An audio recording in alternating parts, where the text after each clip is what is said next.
Good morning, everyone. Today, here at Anna Walker Designs on the So You Bought a Felting Kit group on the page, we're going to talk about simple shapes and how to felt those simple shapes.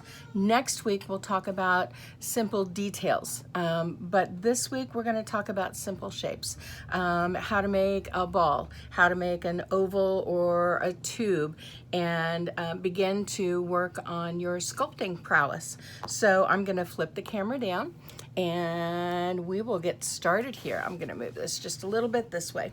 So what you can see is a few examples of simple shapes. We've got some balls here.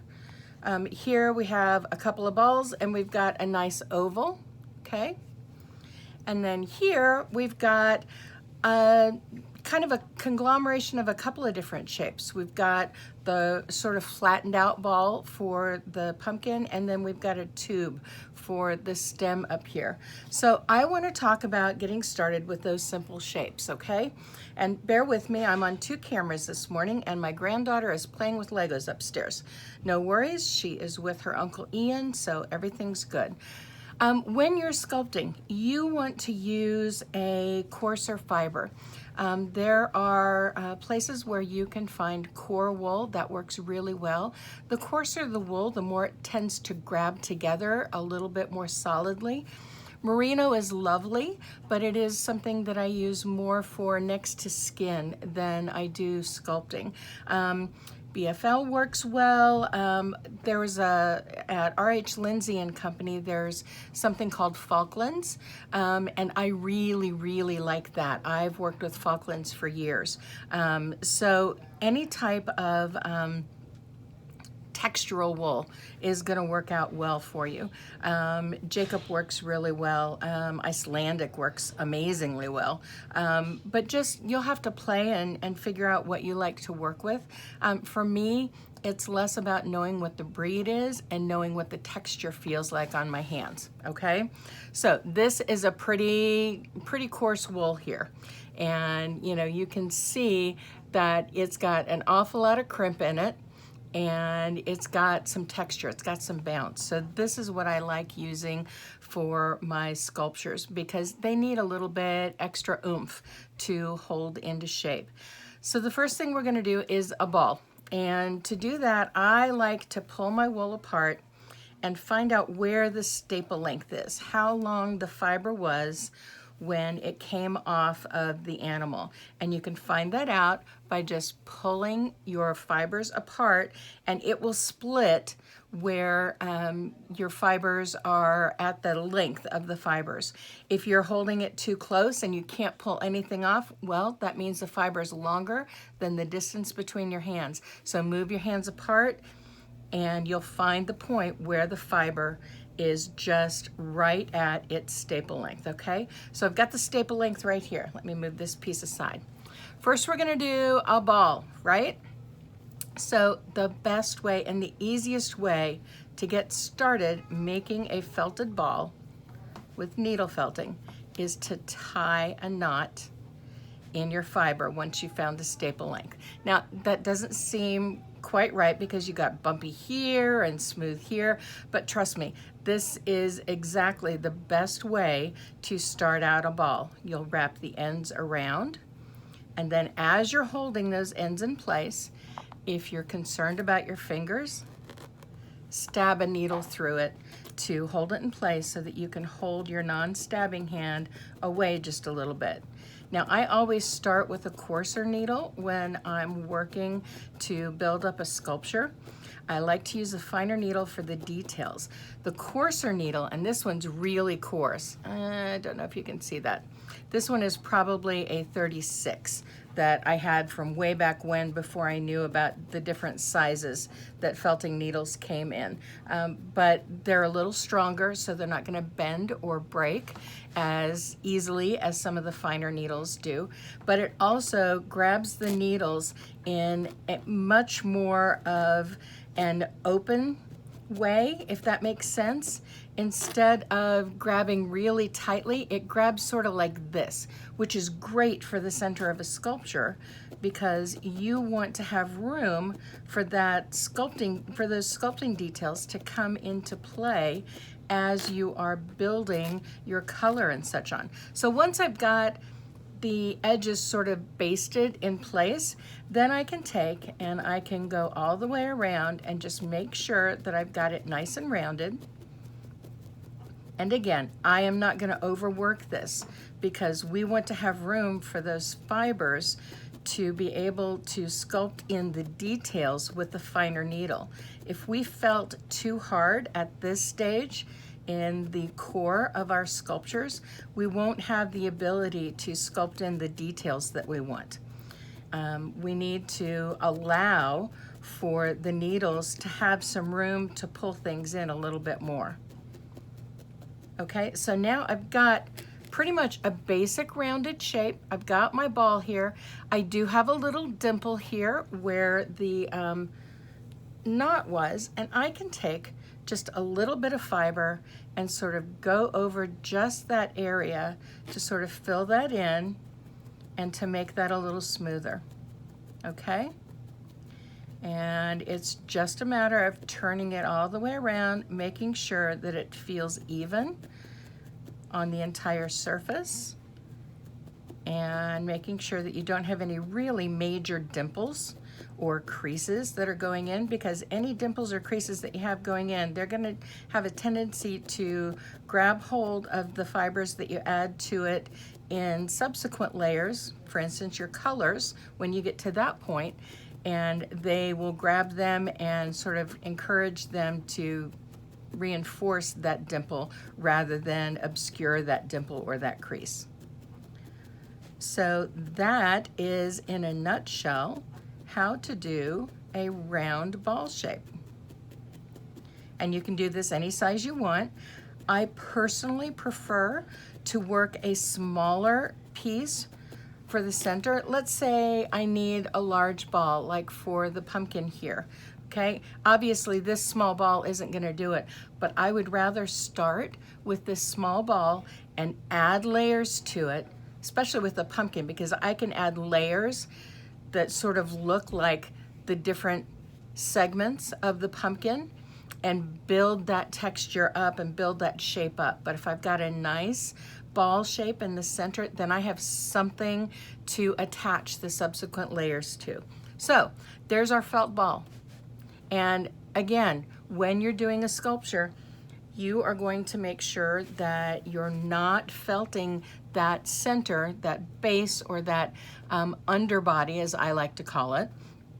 You don't want to felt it any further than a medium felt. Medium felt is almost too much. Rare felt, not quite enough. So somewhere in between these two textural differences, okay?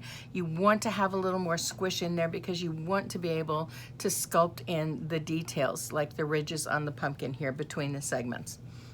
So now, a common shape that is used when I'm teaching a sculpture class or a creature class is an oblong oval. Think the body on our little bumblebee here.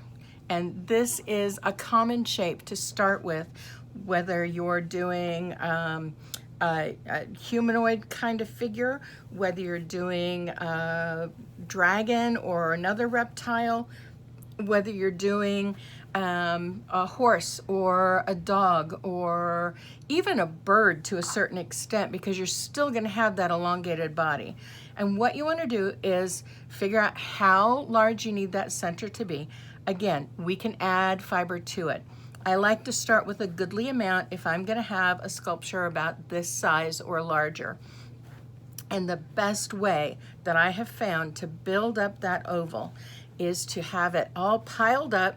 It's kind of nice and fluffy. I'm trying to keep it rather close on the sides, and we want to squeeze the air out as we're rolling this. So I am rolling this very, very tightly. Part of the frustration that a lot of people have with needle felting is that they don't squish the air out first. That's why when we did the ball, we tied the knot. That squished the air out for us, and it made it easier for us to get to the ball shape quicker. when it comes to an oblong or when it comes to a tube like we used for the stem here. You need to roll your piece up. Now, you will either tuck the ends in if you need to, or you'll leave those ends free. I'm going to give you an idea, and I'll start this again. I have this sculpture that I'm working on right now, and on this part, this is the horn of this creature, and so I have done a decent job of felting here, but I've left this end free. This end is the tail of this creature, and what I've done is I've left it loose at both ends. One end is going to attach to the body, and one end is going to be splayed out for the fins of this creature. I've left this end open and this end open.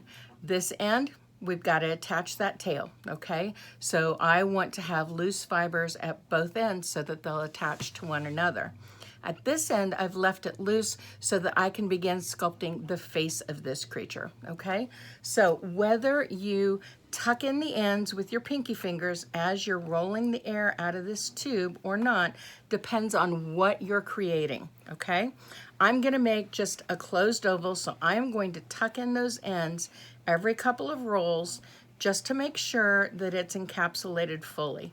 And I'm just focusing most of my pressure downward to try and get all of the air out of this.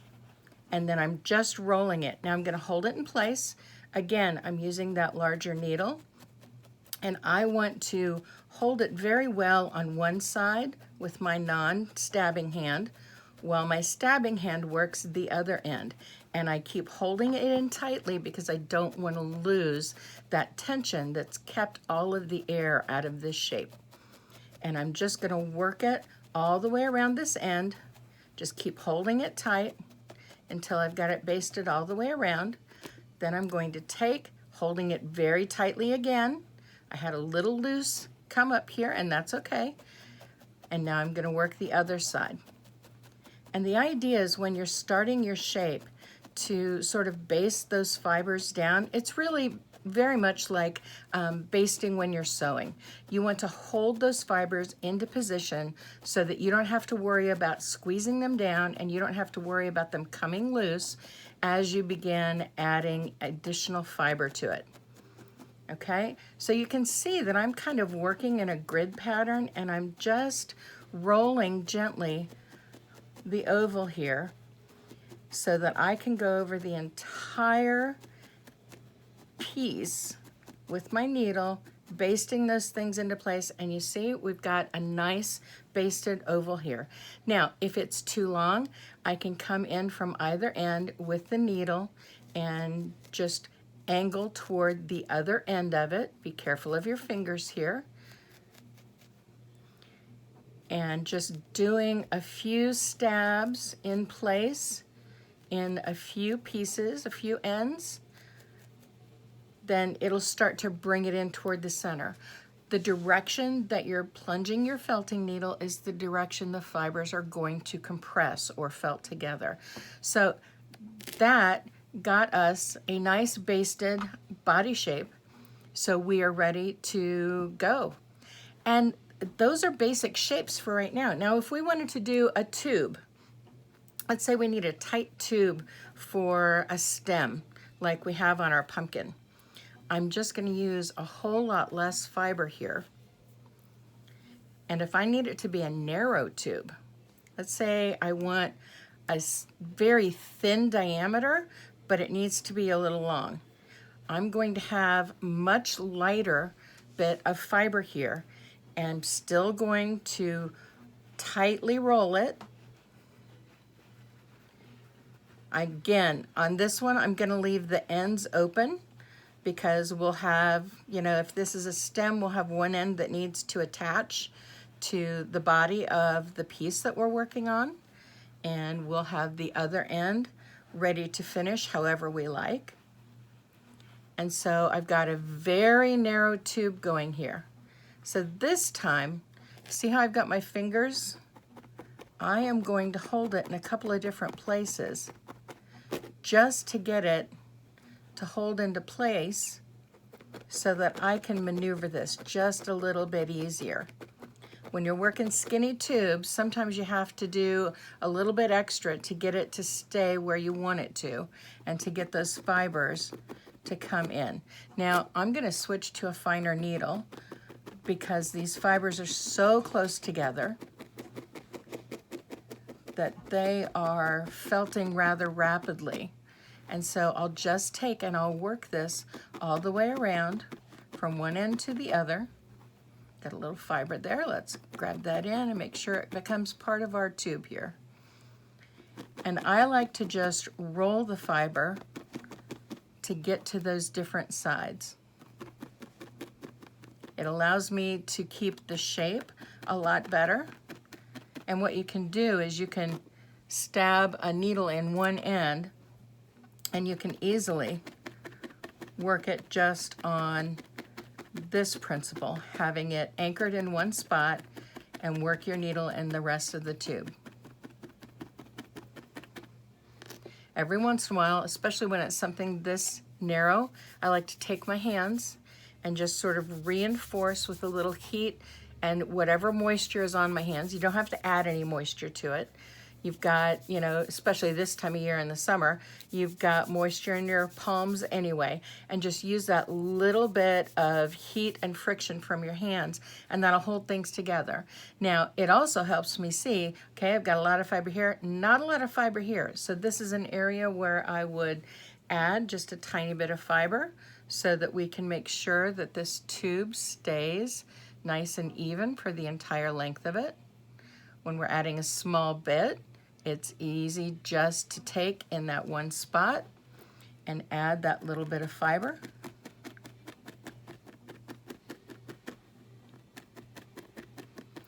And we just go all the way around and encourage it to attach to the other fibers that are already there. And then we have our nice little tube. Give it another roll again, and now we've got a pretty even tube all the way down. So, tube, an oval body shape, and a round ball. Those are our basic shapes for the day.